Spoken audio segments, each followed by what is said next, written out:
Hello everyone, Joshua Myers here, and welcome back to my Star Wars franchise review series. And today I'm going to be reviewing the first film in the long-awaited sequel trilogy. So let's start this trilogy off with Star Wars Episode VII, The Force Awakens from 2015.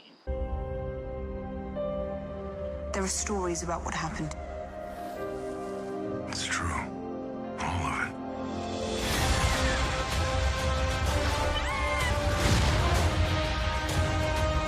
I will finish what you started.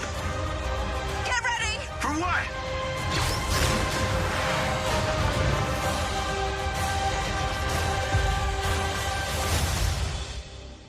Star Wars The Force Awakens stars Harrison Ford, Carrie Fisher, Daisy Ridley, John Boyega, Adam Driver, and is directed by J.J. Abrams. The plot of The Force Awakens is that as Kylo Ren and the sinister First Order rise from the ashes of the Empire, Luke Skywalker is missing when the galaxy needs him the most. It's up to Rey, a desert scavenger, and Finn, a defecting stormtrooper, to join forces with Han Solo and Chewbacca in a desperate search for the one hope of restoring peace to the galaxy. Now, before I get into my positives and negatives with this movie, let me just say, I think some people seem to forget what this, what it was like before there was ever such a thing of a sequel trilogy. And this has been something that tons of people have wanted. Everybody wanted it Episode 7, so sequel to Return of the Jedi.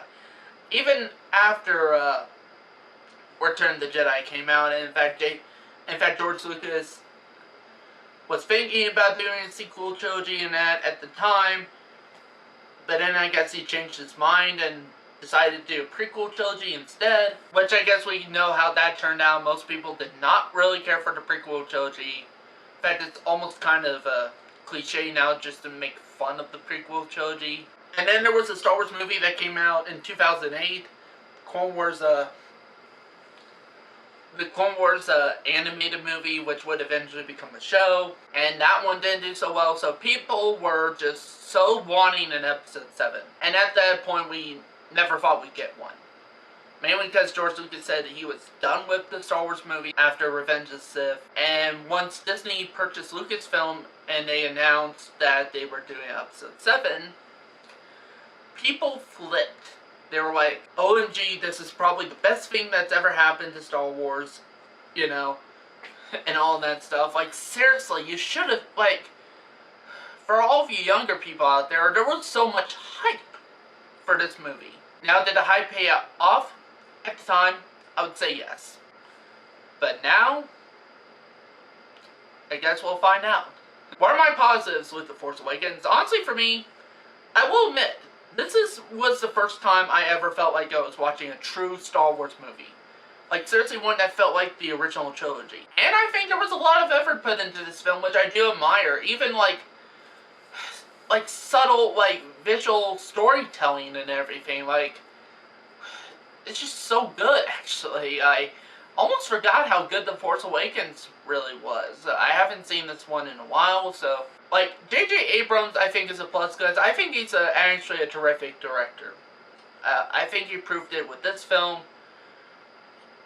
In fact, actually, he mentioned, because he did Star Trek, the Star Trek reboots, which I've only seen Star Trek Into Darkness and Star Trek Beyond, which Star Trek Beyond was not directed by J.J. Abrams, so the only one of those I've seen was Into Darkness.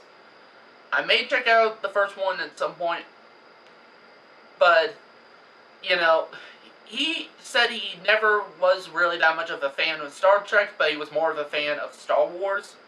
So he wanted to work on a Star Wars movie, he got his wish, and I think he did an awesome job. Also, I like some of the new characters, actually. I found a lot of them really interesting. I found Rey to be interesting at first. We'll discuss that when I get to my review of The Last Jedi. Finn, I thought, was actually especially really interesting. The stormtrooper who defected in that, and, I really did like his character, and John Boyega, I think, did a really good job in that role. I really like Adam Driver's Kylo Ren. He's so far the one character, I think, throughout the sequel trilogy so far, I think it's been the most consistent as far as story and character development goes, and I think it's probably the best developed character in the sequel trilogy, like throughout it. But speaking of which, a lot of people say I've gotten a lot of people saying I look a lot like Adam Driver, actually. I even did a Kyle Ren voice impression. Some people even think I even sound like him. So, like, I do a damn good voice impression. Also, visually, the film just looks... Like, visually, the film looks amazing, actually. They mainly use practical effects. Like, they do a combination of practical effects and digital effects. I think they do a really good job at it. I still don't think it looks as good as the effects in the original trilogy, but I do think it looks a lot better than the effects in the prequel trilogy. Also, there's some musical compositions by John Williams, which is great to have John Williams back. I think he did a really good job with the music for the most part. My top 2 tracks in this movie would have to be Ray's theme and Kyle Ren's theme, actually. And in fact, with the music, John Williams put several tracks, I guess, I didn't notice it until I, heard something about it, but, when you first see Supreme Leader Snoke, and that, you hear the music, and if you listen carefully, like, actually, listen, it actually does sound like the same music from the Opera House scene from Revenge of the Sith. Actually, when Palpatine is talking to Anakin about Darth Plagueis the Wise. When all that stuff, it's the exact same music almost. And I think it's almost like, I think originally J.J. Abrams and his vision was to have Snoke be revealed as Darth Plagueis. That's just my thought. That's why I think was the initial conception for Snoke. Also, I thought Snoke was a pretty okay villain. I thought the actor Andy Serkis, which it was all motion capture, and amazing motion capture, mind you. I thought he did really good. Also, the action in this movie is really good as well. The space battle is really good. The lightsaber fight, I think it's more visually interesting than actually really good action for the lightsaber fight. Like, there's the one that takes place on Starkiller Base, and, it all takes place on snow. That's all visually interesting. I really did like that choice. Also, I liked how the film ended, where, spoiler alerts, if you have not seen this movie, and don't want to be spoiled, click, right, like, jump to this time code right here, to avoid any spoilers, but, so you've been warned. And again, I know this film has been out for several years now, but there might be some people who still haven't watched it, so I don't want to be a complete dick to them. So yeah, I did like the ending. I felt like it ended in a, relatively, decent way, with, Rey finding Luke Skywalker, her holding out the lightsaber, and it just kind of ends there. It got us excited for the next one, Episode 8. It definitely got me excited for Episode 8. What are my negatives with The Force Awakens? Honestly, for me, I will say it does kind of stem from using the original film's formula. There are, but a lot of people say rips off A New Hope. I don't think it rips it off too much. I think, after rewatching it, I think there's a lot of, just enough of a difference for it to be considered Episode 7, not just a reboot of A New Hope. Which, knowing Disney, I wouldn't be surprised if they end up doing a full-on reboot of A New Hope.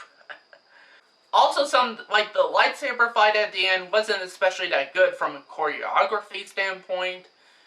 It just felt like, there was at least force to it, you did feel the weight of the saber at least, but at the same time, it just kind of seemed like they were sloppily swinging baseball bats,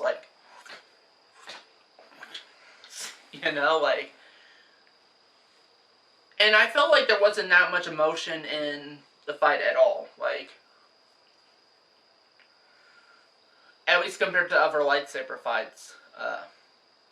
There should have been much more emotion in that fight. Other than that, those are my only negatives. So with that said, I'm going to give Star Wars The Force Awakens a 4.5 out of 5 stars. This is my first time watching it after a long while, and I forgot how good it is, actually. It's still a really good movie, in my opinion.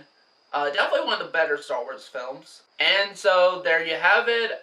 We're almost done with this franchise review series.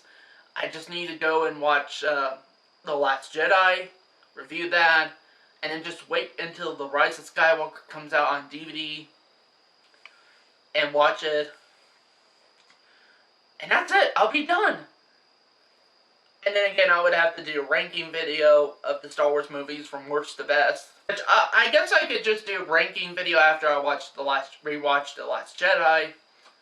So, you know, you guys aren't having to wait a long while for the updated ranking video, which I would update it once The Rise of Skywalker comes out on DVD and I see it.